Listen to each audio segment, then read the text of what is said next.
Corona virus குடும்பத்தைச் சேர்ந்த மற்றொரு ஆபத்தான வைரஸ் மனித குலத்தை நெருங்கி வருவதாக விஞ்ஞானிகள் எச்சரித்துள்ளனர். வௌவால்களில் காணப்படும் HKU5 என்ற துணை வகை வைரஸ் ஒரு சிறிய மரபணு மாற்றத்துடன் மனித செல்களுக்குள் நுழைந்து அடுத்த உலகளாவிய தொற்று நோயை உருவாக்கும் ஆற்றலை கொண்டிருப்பதாக புதிய ஆய்வு ஒன்று தெரிவிக்கின்றது. கலிபோர்னியா தொழில்நுட்ப நிறுவனம் மற்றும் வட கரோலினா பல்கலைக்கழகத்துடன் இணைந்து வாஷிங்டன் மாநில பல்கலைக்கழகம் தலைமையிலான ஆய்வின் விவரங்கள் முன்னணி அறிவியல் இதழான நேச்சர் கம்யூனிகேஷன் இல் வெளியிடப்பட்டுள்ளன.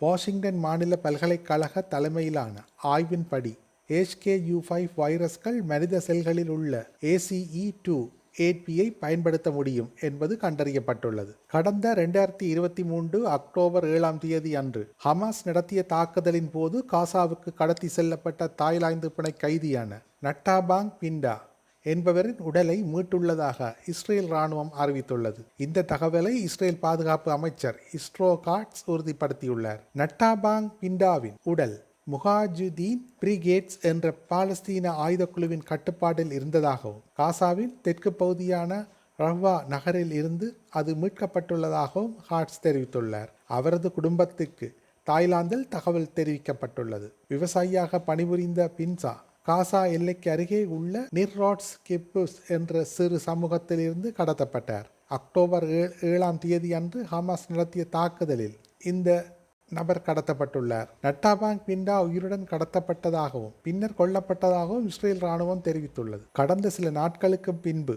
மீட்கப்பட்ட மேலும் 2 இஸ்ரேலிய அமெரிக்க பிணை கைதிகளின் உடல்களும் அதே ஆயுத குழுவினரால் கொல்லப்பட்டதாக இஸ்ரேல் கூறியுள்ளது. முகாசுதீன் பிரிகேட்ஸ் தரப்பில் இருந்து உடனடி கருத்து எதுவும் வெளியாகவில்லை. அக்டோபர் 7 தாக்குதலில் இஸ்ரேலில் 1200 பேர் கொல்லப்பட்டனர்.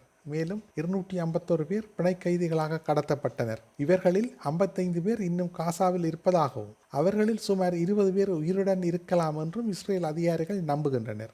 இந்த தாக்குதலுக்கு பதிலடியாக இஸ்ரேல் நடத்திய இராணுவ நடவடிக்கைகளில் காசாவில் 54,000க்கும் அதிகமான பாலஸ்தீனர்கள் கொல்லப்பட்டதாகவும் 2 மில்லியனுக்கும் அதிகமான மக்கள் தங்கள் வீடுகளை இழந்ததாகவும் காசா சுகாதாரத்துறை தெரிவித்துள்ளது. ட்ரம்ப் மீதான பாலியல் குற்றச்சாட்டு குறித்து எக்ஸ் தளத்தில் தான் பதிவிட்ட பதிவை தொழிலதிபர் Elon Musk நீக்கியுள்ளார்.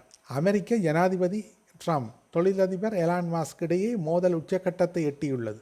Trump Elon Musk சமூக ஊடகங்களில் மாறி மாறி குற்றச்சாட்டுகளை முன்வைத்து வருவதால் அமெரிக்க அரசியலில் பரபரப்பு ஏற்பட்டுள்ளது. இதனிடையே பாலியல் குற்றத்தில் சிக்கியுள்ள ஜெப்ரி எப்ஸ்டைன் தொடர்பான வெளியிடப்படாத ஆவணங்களில் அமெரிக்க ஜனாதிபதி ட்ரம்பின் பெயர் குறிப்பிடப்பட்டுள்ளதாக எலான் மாஸ்க் நேரடியாக குற்றம் சாட்டியுள்ளார். இதன் காரணமாகவே பொதுவெளியில் ஆவணங்களில் விவரங்கள் வெளியிடப்படவில்லை என்றும் தெரிவித்திருந்தார். எலான் மாஸ்கின் இந்த செயலால் அதிருப்தி தெரிவித்திருந்த வெள்ளை மாளிகை ஜனாதிபதி ட்ரம்ப் மீதான இந்த குற்றச்சாட்டு மிகவும் துரதிர்ஷ்டமானது என்று கூறியிருந்தது. இந்நிலையில் ஜனாதிபதி ட்ரம்ப் மீதான பாலியல் குற்றச்சாட்டு குறித்த எக்ஸ் தள பதிவை எலான் மாஸ்க் நீக்கியுள்ளார். இந்தியாவின் நடவடிக்கைகளை உளவு பார்க்க சமூக வலைத்தள பிரபலங்களுக்கு பாகிஸ்தான் பெண் தொழிலதிபர் ஒருவர் உதவியது தெரிய வந்துள்ளது. பாகிஸ்தானுக்கு உளவு பார்த்ததாக பஞ்சாப், ஹரியானா, உத்தரப்பிரதேசத்தைச் சேர்ந்த 12க்கும் மேற்பட்டோர் கைது செய்யப்பட்டனர்.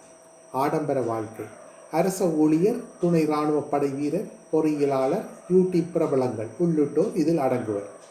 கைது செய்யப்பட்ட யூடியூபர்கள் பாகிஸ்தானுக்கு அடிக்கடி சென்று வந்ததும் விசாரணைகளில் கண்டுபிடிக்கப்பட்டுள்ளது. குறைந்த வருமானத்தில் ஆடம்பர வாழ்க்கையை இவர்கள் வாழ்ந்து வந்ததும் அம்பலமாகியுள்ளது. செய்திகளை உடனுக்குடன் தெரிந்து கொள்ள உடனே சப்ஸ்கிரைப் செய்து பெல் பட்டனை கிளிக் பண்ணவும்.